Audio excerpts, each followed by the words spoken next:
first, seconds, performing, non-performing? What the f***? Note buyers, when it seems like you're in this business alone, know Chase, Robert, and the rest of their tribe are at it every week. They're bringing updates from their own note businesses as they work to find, fund, and finish deals. Follow along as they share their grassroots education with you, tuition free.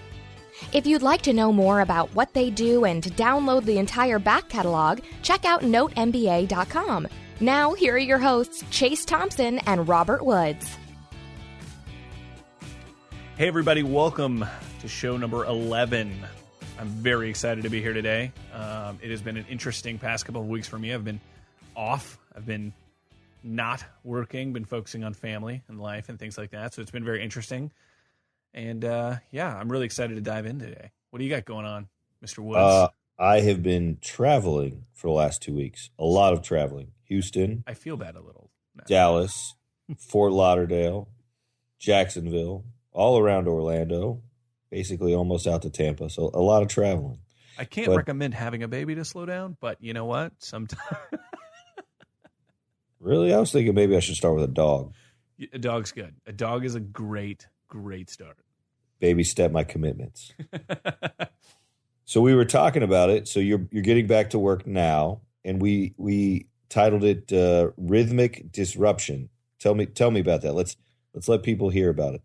So the biggest thing for me in getting back into the workflow, getting back into the rhythm of the day, is that in the time that I was off, I mean, I wasn't just laying about, right? You know, my wife had, just delivered the baby and all this other stuff. So it was basically just handling all of the other things, taking care of our other daughter, taking care of everything around the house, all these other things, right?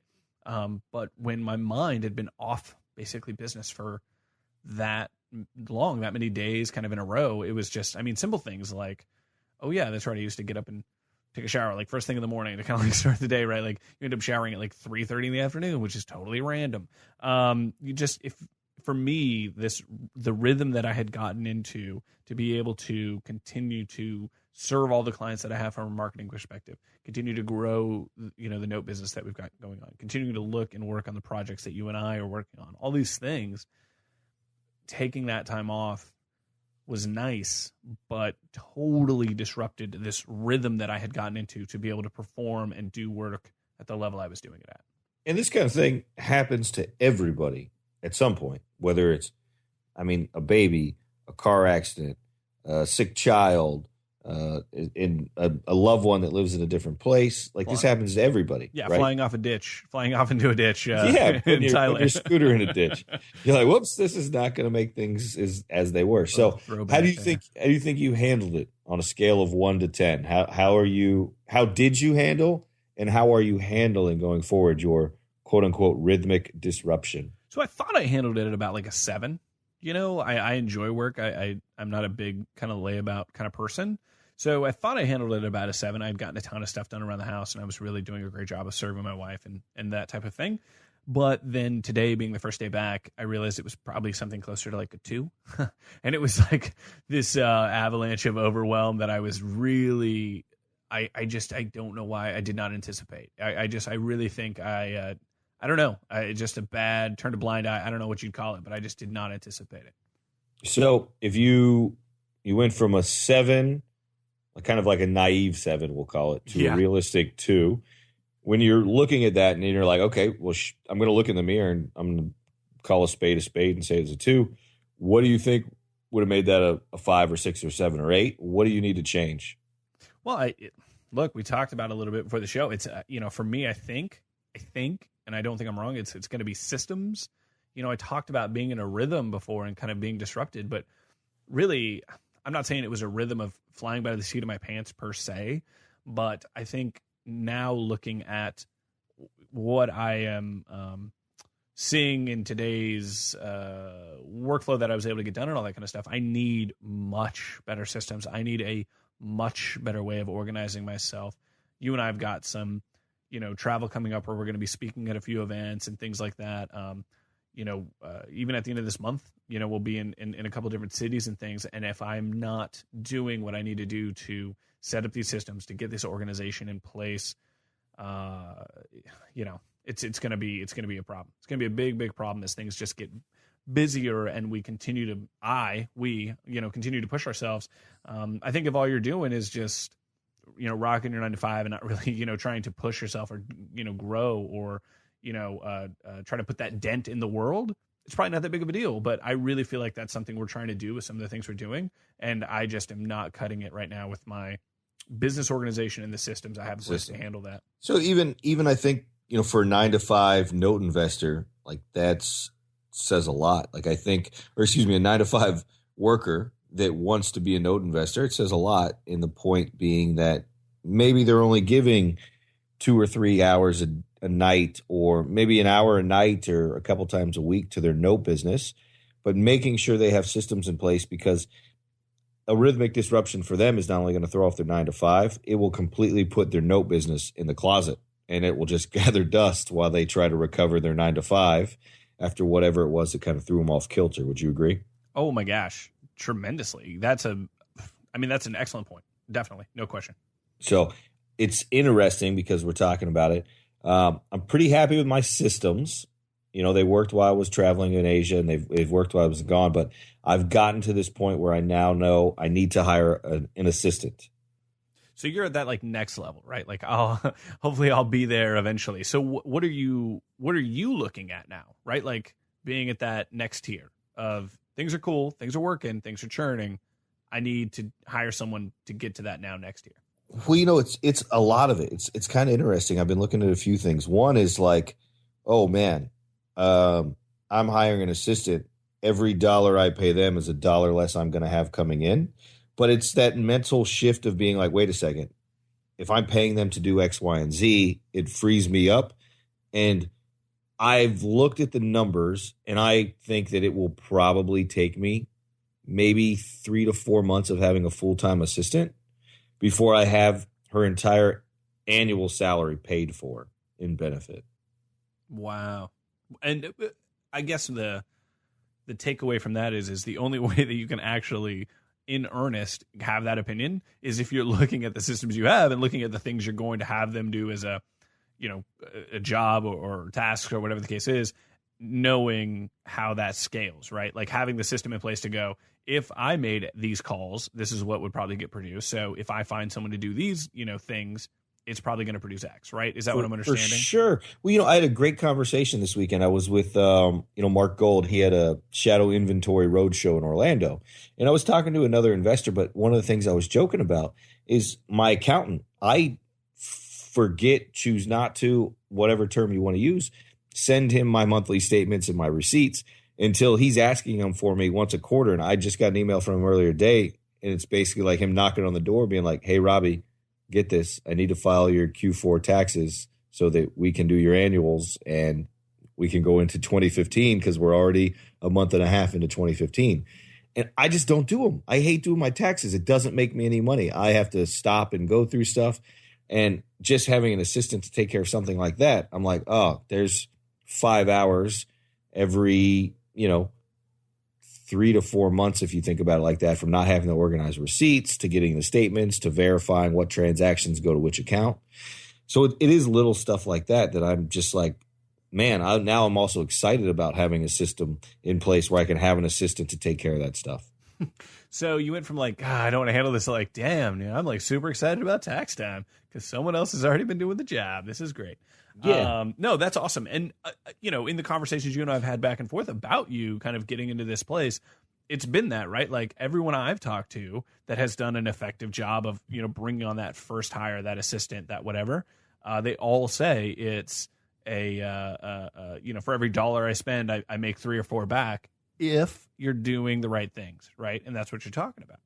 Yeah. Well, it's going to be interesting too. You said a word in there about making that right first hire. Like it's kind of intimidating hiring my first employee. I've had assistants before when I was selling insurance, but I didn't hire them. I didn't elect what they got paid, and usually the discipline didn't come down for me if they screwed something up. So it's almost kind of a daunting task. So I've reached out to a few of my other friends that own businesses that have payrolls, and it's been interesting to see the advice that they've given me. So let's break it down. What have they been telling you? Because I can imagine I know what the first couple ones are. Well, I know we talked about this and you had a little counter opinion, but the number one advice they've given me is do not hire a friend or family. Okay, so stop, because I don't agree or disagree, sort of.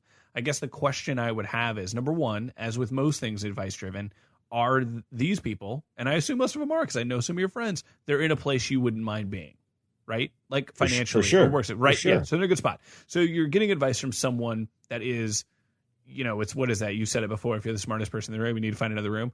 Yeah, this is a room. Yeah, these are very very high 6-figure income earners. Right, exactly. So these are definitely people you want to take advice from. However, are these, I think if you're incapable of having honest, earnest conversations with anybody, you're already going to be starting off on a bad foot. I think people they get too emotional with that family kind of problem. And the conversations I've heard that you've had with, let's say, your brother, where you've done some real estate transactions with him or whatever, I just don't think you're that guy. Like, I don't think you're going to pull punches. I don't think you're going to have those issues having those conversations. That's why I think it might not apply. I agree with that from that perspective, but they gave it to me from two different ways. One is it a challenge when you have a family member, and going back to this being my first hire, like, this is somebody that I want to see in my business for the long term, but it doesn't necessarily mean that I want this person to be running something. I want them to basically be running my right hand side of my business. You want like a Pepper Potts. You want to be like the Tony Stark, and you want this. Yeah. I need right? somebody that's always going to be there for me. And, I'd be lying if I didn't say I have a challenge if I hire a family member and putting them in that role. I'd be like, I want you to elevate where you're at. I don't want you to be my assistant for 10 years. That makes sense. Okay. Yeah. In that case, I'll relent a little bit. I understand. Now, the friend thing I do agree with, because it's not like I'm 22 starting a tech startup where everybody's in a kind of a different place in life right now. And I can't get on board with hiring a friend and having that conversation about what I'm going to pay them. Sure. I understand from those two perspectives. I get it.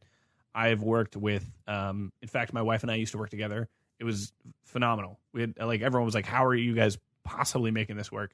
And granted, wife might be a little different than, say, quote, family or friend, but I've worked with friends a ton, and I guess it just depends on that, the relationship coming in. But I guess it also depends, I've never been in a situation where you're necessarily, quote unquote, the head, right? Yeah.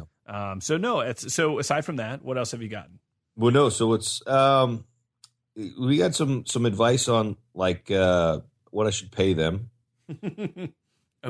Which is really interesting. I've gotten everything from, hire them as an intern, make them work for free, pay them an hourly, and reevaluate in 90 days, 180 days. You know what I think I've decided? It's exactly like the dope business. It just doesn't matter. Just pick something and go with it, because there's so many different options. You're just going to get caught up in the minutia. Right. You've got 8 to 10 exit strategies with every individual note, and then you get the collateral file, right? And 2 or 3 fall right off the table because of XYZ problem, right? So now you're down to X, right? It's going to be the same way, right? So I think so. I actually, it's kind of funny. My mind's all over the place because I'm so excited about this. And part of it is I just finished a book. I'm starting a new one, but I just finished a book called The Motivation Manifesto by Brendon Burchard. And I tore through the book, but it truly is a motivational manifesto, and it just gets you in gear. Is that what it is? Well, 2015's been in gear, man. We were talking in December, and I'd set my goals probably the first week of December, and we didn't share them on the show until like the second week of January. But my mind and my thinking about what I want and what I'm looking for has gotten so much bigger.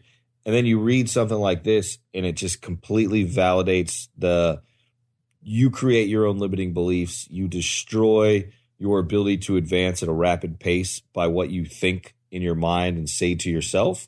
And this book is one of those things. It's just the reinforcer of the positive thinking, positive attitudes, and how you express that internally to yourself. And then how externally does the world see that developing in you? I like it. It's different than the book I just finished, but it's, now I've got to go pick it up, right? Well, I'll mail it to you. No, that's awesome. So the book I just finished, so that one was called what again? The Motivation Manifesto by Brendan Burchard. So the book I just finished is actually called The Flinch, and it is by one of my favorite authors, bloggers, people to follow on Twitter, whatever. His name is Julian Smith. So it's called The Flinch. And right at the beginning, this is what it's about. It's so great. He talks about how he lives right up the road from a boxing rink, and he talks about how in a fight there is fundamentally two different types of people. There's boxers and there's everybody else, right? There's this guy that is trained differently. He has trained himself differently that when he gets hit, he doesn't flinch, right? It takes practice to get there. But if you want to fight, you have one single choice, and you get in there and you practice, right? And that's how you win, and that's how you become a champion. So it's equally as motivating and all this kind of stuff to sit here and think about when it comes to business. You talk about wanting to jump in. On the last show, we got Bill Bymel, dude, just jump in. That's, the huge part of that into that interview. He was talking about just jump in. And that, I think, is one of the bigger problems. Everyone is sitting here worrying about the punches they're going to take in the face when they have taken none. And when they actually do, they're not going to be ready. They're not going to be able to handle it. They're not going to be able to take care of it because they have not been sitting here. Can I take practice. your boxing analogy? And it's like they're watching a boxing match, and all they see is the guy that's getting hit in the face. They don't see the guy at the end of the game or the end of the match with his gloves in the air that just cashed a fat check because he won. Right. The champion. They're missing the champion side. They're worrying about the guy that's getting punched in the face. But the champion had to get punched to get there. Sure. Exactly. I love it. No question. So you said you just finished that. You got a book now? What are you reading? So I moved on to another book by another guy that I follow on all kinds of social media fronts. His name is Robert Scoble. Some of the listeners might be familiar with him. And it's called The Age of Context. It's totally different. It's kind of about mobile and the sensors and data and privacy kind of in the new internet and the new Internet of Things. So very, very different book, but obviously with the marketing and things that I do on the other side of it, has a ton to do with that. So it's kind of a different book. I'll talk to you a little bit about it, in a future show, but it's called The Age of Context. Very interesting. I think I have a little rant that kind of goes along with that. Oh, sweet. Well, so you said this, The Age of Context, and I haven't read it, so you'll have to tell me more about it down the road, but I'm on this spot. So I've been traveling a lot. I was in Houston. I was in Dallas. I was in Fort Lauderdale. I was just in Jacksonville and Tampa and Orlando. And throughout the last couple of weeks of travel, I have met everyone from a 16-year-old being drugged by his father to an investing seminar to the CFO of a multi-billion dollar under management bank while I was in Fort Lauderdale at the Ritz-Carlton. Oh, this was that last show when you were talking about you going to the big boy table. I was at IMN, and it was definitely at the big boy table, which was hilarious. I had a great time. I met some amazing people. I had a VP from Macquarie Group, which is an Australian investment company, at happy hour. We're at the Ritz-Carlton in Fort Lauderdale, beautiful, just looking over the water. And he comes up and starts talking to me and asking me, what I do, and I just kindly explained that, I'm a retail buyer of non-performing mortgage notes on residential property, and I invest for myself and I invest for other people. And so he starts going into his spiel, and I'm kind of listening to him in my head, kind of think of like a dog watching TV as it tilts its head and it gets a little more curious. And I stop him, and I'm like, I just have to ask, what's the smallest type of investment you usually do in an outside company? $25 million is his answer. And I was like, yeah, I think we might be swimming in different swimming pools. I think that I have a lifeguard on duty and somebody dropped you in the middle of the Bermuda Triangle, because it was just interesting. But what was more interesting of talking to this just breadth of investors is it comes down to credibility, which sounds kind of funny segueing into it. But the quote that comes to mind, it's from Warren Buffett. And it says it takes 20 years to build a reputation and 5 minutes to ruin it. If you think about that, you'll do things differently. And, I think about how I come off, and it makes me think about how I come off. And on a personal level, people know me. I'm a younger guy. I'm unattached. I like to have my fun. I used to live in California. I think the state of Colorado's got a few things going for it that the rest of the country doesn't. That's my opinion. And I'm okay with that. But as it approaches business and credibility, it takes on a completely different standpoint to where, I want to be crystal clear when I work with investors or when I talk to other people. And in the note business, I am just amazed still at the number of people that will cut off their nose to spite their face and continue to just tarnish their credibility. And it comes in all different shapes and sizes. And it's just unbelievable that people forget how small this market is and that you only need to do it once for someone to tell 5 people. And the next time your name comes up, they may not bring up the story they heard, but in the back of their mind, that's exactly what they're going to be thinking about. And, it just gets me. I don't know what it is. I think it's because I'm at such a younger age when we look at the average demographic, continuing to have to feel like we need to keep credibility and make sure that there's this ultimate level of transparency in the business that we do so that doesn't happen one time. But I just keep seeing it recurring. And I don't want it to scare people away from the note business because I think it's a reality of life no matter what you're doing. But it's just an interesting thing to keep in mind, whether you're buying assets and you're telling somebody you have $100,000 and you really have 10 and no other investors, or whether you're the guy selling a note with $20,000 of taxes, telling somebody that, the taxes are paid. So it's just an interesting thing. And I've seen so much of it on different levels from the last couple of weeks of traveling. I just thought I'd kind of get that out of my system. I like it. I mean, you said you had a rant, so I'll let you run on it. I think it makes sense, right? We had, like you said, Bill Bybell on the show last week doing his interview, and he had a whole bit himself about integrity and honesty, and coming to the table. You, as a corollary, coming to the table with 10,000. That was you, right? You came to the table with a guy that his minimum investment was 25 mil, right? You were coming to the table with 10,000. He's coming to the table with also money, right? Doesn't diminish your position. That's just where you're at. And I've seen it at numerous events now and things like that it just doesn't, it just does not pay to do the backbiting. It doesn't pay to do the things that you're talking about, right? Like build the reputation the way that, legacy and all these other things. Man, that's just really good. I think there's a quote, and this is like way far off from what your rant was on, but there's a quote that I really, really love. And it basically is, everybody has 2 deaths, the day that they actually die, and then the last time someone says their name. So like, boom, right? Like that legacy, like the day that you're gone and the last time someone actually says your name, right? Like people are still talking about Steve Jobs. I just read a book last month, The Innovation Secrets of Steve Jobs, right? Like it's going to be a long time before he gets to be that, to being that quote second death, as it were, right?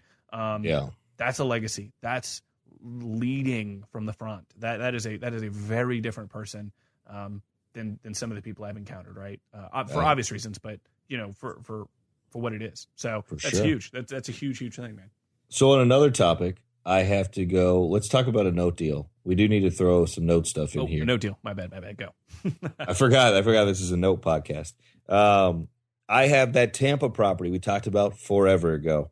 And what this means is ideally in March, we will have a beautiful case study on this Tampa condo where the individual filed Chapter 13 bankruptcy twice. Well, the long and the short of it where I'm at right now is my creditor's representative bankruptcy attorney that went up to Tampa for the low cost of $1,800 and put an order in got an order granted that the individual borrower on this property can't file bankruptcy for 150 days, I believe. So that way he can't stop the foreclosure auction a third time. Wow. This guy contacts my bankruptcy attorney and asks if he can rent the property. So I get the number, I call the guy, and we have a quick conversation. What was interesting and where I'm at now, right now, I'll tell you a little background on what the challenge was. The background was we kind of go back and forth, and I'm like, listen, you didn't reach out during the foreclosure. You didn't file your plan during 2 bankruptcies. You never called us during those 2 bankruptcies. We sent you a letter offering you money to move out. You never called us. And now what makes you think that we think you're going to pay rent? Like, why would we rent to you? What was interesting, though, in this whole situation is he told me he had made some upgrades. He also told me he's been back to work for the last year and a half. And when I said, oh, that means so you saved some money, he's like, oh, yeah, I got money saved up.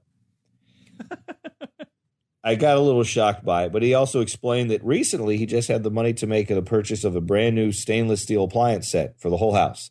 I mean, dishwasher, range, microwave, refrigerator. And that if I didn't rent to him and he had to move out, that he was going to take those with him. And I'm like, you can do whatever you want to. It's your property. The catch is we don't talk about it a lot, but I'm debating going into this conversation with him tomorrow because I told him I'd call him, or Tuesday for us. So this will have happened the day before this show comes live, but basically explaining he's got about a $35,000 deficiency judgment coming with his name on it, and that he can elect to vacate the property within 5 days of the foreclosure sale, provide me with the keys, and leave the stainless steel appliances, and I'll have my attorney basically sign some documents for us and put some documents together saying that I won't seek out a deficiency judgment. It's like going to be 10 cents on the dollar for me. Or it could be the most expensive set of stainless steel appliances he's ever bought in his life. So that is a thick note deal situation. So quick question, though. Does this at all go back to that getting punched in the face, having the motivation to move forward type thing, right? Like someone who's new to this would not necessarily know how to go forward with an issue like that. It is and it isn't. So I was talking to another investor from California today over a beer, and he was like, dude, he's like, cardinal rule number one you broke. You know too much about this guy.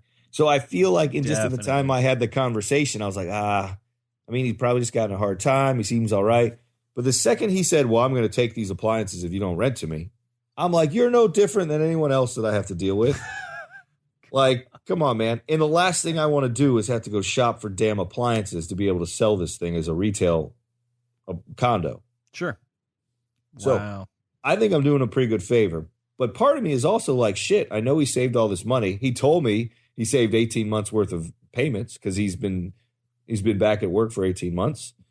So I know he's got that money. Like, why not? It sounds to me like he just talked a bit too much. I could be totally wrong, but at a certain point, you got to understand that, like, just stop talking, right? It's like whenever sales 101, right? Like, make your pitch and don't say anything else, right? Like, stop talking until the next guy talks, right?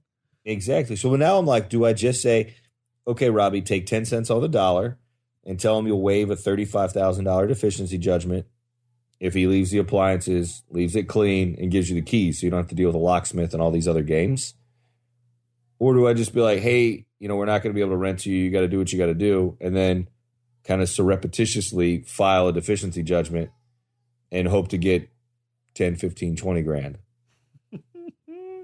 Wow. There's not a lot of investors like deficiency judgments. No. Even my attorney is like, do you know how many deficiency judgments these people get and they just put in a drawer? And I'm like, yeah, but this one seems a little unique. Like, why not go after it? And it's not just to get like, oh, let me get every drop of blood from the stone. But I feel like I'm a little. It goes back to integrity. It goes back to what we just talked about. Doing what you say you're going to do. Leading from the front. All that kind of stuff, right? Like, you signed on this line that was dotted that you were going to do X and you're not doing X. Right? Am I totally wrong? Am I off base? Yeah, I have a mixed bag about it. Because, like this happened to me. I was one of the guys not paying his mortgage.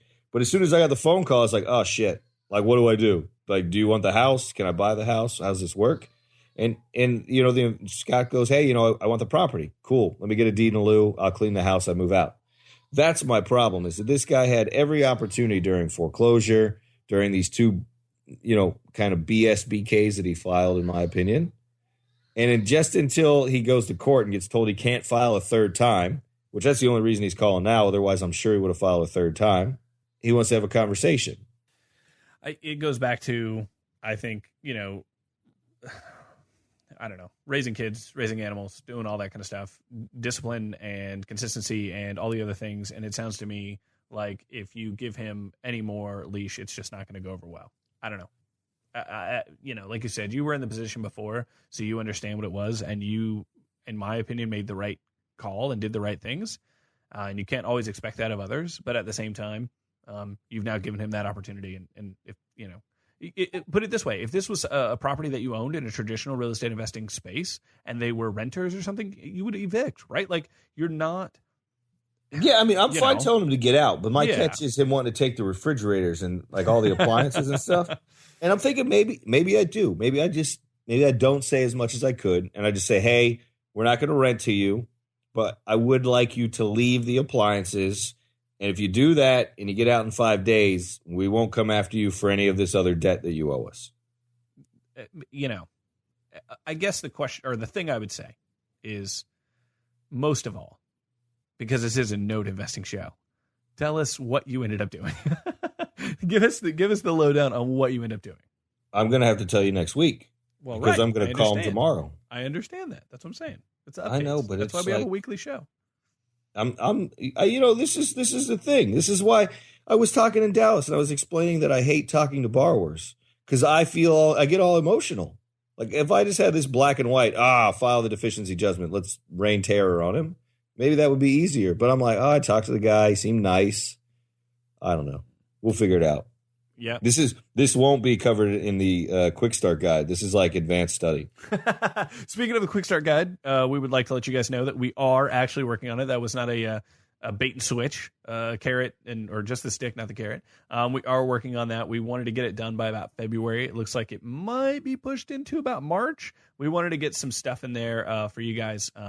Basically, how would you say, like a deal, a better, kind of first 2 month experience. We want to deliver more value. Yeah, deliver more value. Working with some of the vendors within the industry to bring you guys something that is we feel is truly incredible. So anyway, we will have that to you. I promise. We're not just sitting on our laurels. We are not. And I put some, second note, we're going to have to talk about this. I know we were trying to stay focused on non-performing residential first liens because that's what you and I do. But we have had people asking us about owner financing and some other deals. I've had a ton of people asking me on the side about performing, straight up performing as well. Yeah, I think we should talk about those. I put bids in today on my first 2 seconds. Oh, brilliant. I like it. Good. So we'll see. I need to know what happens with this borrower, and I need, making notes to ourselves. Let's see what happens with those first 2 bids on the second. I like it. All right, kids. Hey, thanks for listening this week. And yeah, man, as always, we appreciate you guys. And if you get a chance, head on over to iTunes, give us a rating, and subscribe. Be sure to send us any questions or comments you have at ask@notemba.com. Or you can head over to the website, jump into the comment section of this show or any show, and over at notemba.com. We appreciate you guys, and we'll catch you next time. Have a good one.